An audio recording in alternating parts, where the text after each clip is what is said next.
On va parler maintenant de la défense du patrimoine. Bien, c'est peut-être grâce à des citoyens qui ont été vraiment surpris de voir cette enseigne sur le côté qui était démontée de l'édifice où se trouvait la librairie Archambault. Les exemples récents de démolition, d'ailleurs, c'est la maison Boileau à Chambly, il y a les travaux au moulin de l'île Verte, il y a le retrait également donc de cette enseigne qui soulève beaucoup de protestations. Dino Bambarou est directeur des politiques à Héritage Montréal, est avec nous ce matin pour nous en parler. Bonjour. Bonjour. Sans rentrer tout de suite spécifiquement dans le détail, oui, on voit l'enseigne Archambault derrière moi, mais on a l'impression que est-ce que les citoyens sont pas plus éveillés, plus sensibles à la protection du patrimoine? On dirait que nos élus. Bien, écoutez, c'est un bon signe, parce que c'est des valeurs de société, le patrimoine. C'est pas juste des piles de papier à faire passer d'un bout à l'autre du bureau, là, par des procédures bureaucratiques. On voit ces situations, là, puis au moins hier, on a eu une bonne nouvelle pour le patrimoine. La mairesse Plante s'est impliquée puis a fait sauver cette enseigne qui, c'était franchement un peu invraisemblable, qu'on arrive à Héritage Montréal à convaincre des multinationales américaines de sauver la farine Five Rose, puis qu'on ait des grandes compagnies de Montréal, du Québec qui sont aussi indifférentes que ça. Alors ça, c'est assez étonnant.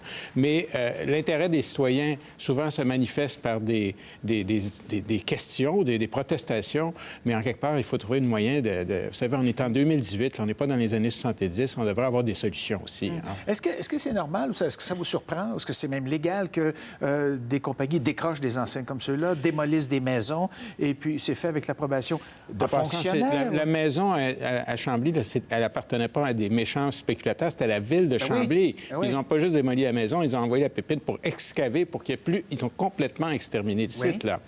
Alors, des fois, il faut se poser la question si l'idéologie, la doctrine qui prévaut depuis une trentaine d'années de transférer des pouvoirs aux municipalités, en fait, c'est pas juste une question de pouvoir, puis personne n'a des devoirs en matière de patrimoine. Alors ça, il faudrait peut-être réfléchir là-dessus. Là, on vient de réformer la loi il y a quelques années, mais on est encore avec une loi qui n'est pas prête pour le 21e siècle, là où la population est sensible. C'est ceux qui ont vraiment le pouvoir de dire oui, la pépine, ou oui, on décroche. Est-ce que c'est un fonctionnaire anonyme dans un bureau quelque part, ou si c'est un conseiller d'arrondissement, c'est un maire? Non, bien, ça dépend des villes. Hein. Je veux dire, à Montréal, vous savez, on est là depuis 1975, nous autres. Il y a des sociétés d'histoire, des comités de citoyens. Là, ils ont célébré l'action de 15 ans dans le Myland d'action sur le patrimoine. Donc, c'est un peu présent. Ce qui fait qu'à Montréal, il y a eu un regard civique et les médias sont des partenaires de ça. Mais dans d'autres municipalités, on est dans des huis clos.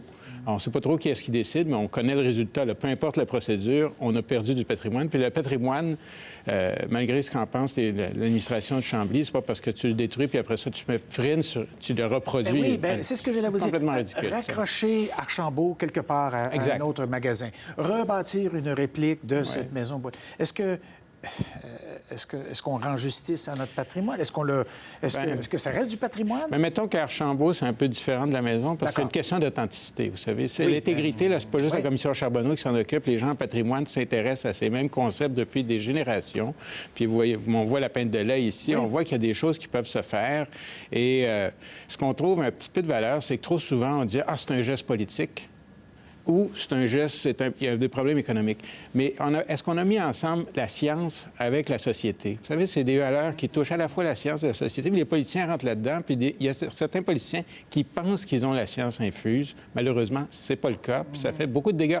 Pas juste dans les changements climatiques, aussi pour le patrimoine. Parce que c'est beau, mais reprenons l'exemple, par exemple, de la maison Boileau. Oui. C'est beau, on nous a dit, écoutez, ça coûterait tellement cher la remettre à niveau, pouvoir la visiter. Bon, il y a cette dépense-là. Est-ce que les gens seraient allés la voir si on ne l'avait pas démolie? Maintenant, là, il y a un attrait quelconque. Là, on a cet équilibre-là qu'il faut atteindre. Bien, écoutez, il y a un équilibre, puis ça prend de la rationalité derrière ça. Un petit peu, c'est un processus de valeur de société, donc ça prend des processus publics, pas juste des décisions sur un coin de bureau. À Montréal, on a perdu des dizaines de milliers de maisons sur des décisions qui se faisaient à huis clos à l'Hôtel de Ville. On a développé des processus de transparence. Puis je pense que la société, c'est assez mature pour faire des choix. Des fois, les choix sont tristes, mais les gens peuvent comprendre. Mais ce qui s'est passé à Chambly, c'est incompréhensible et injustifiable.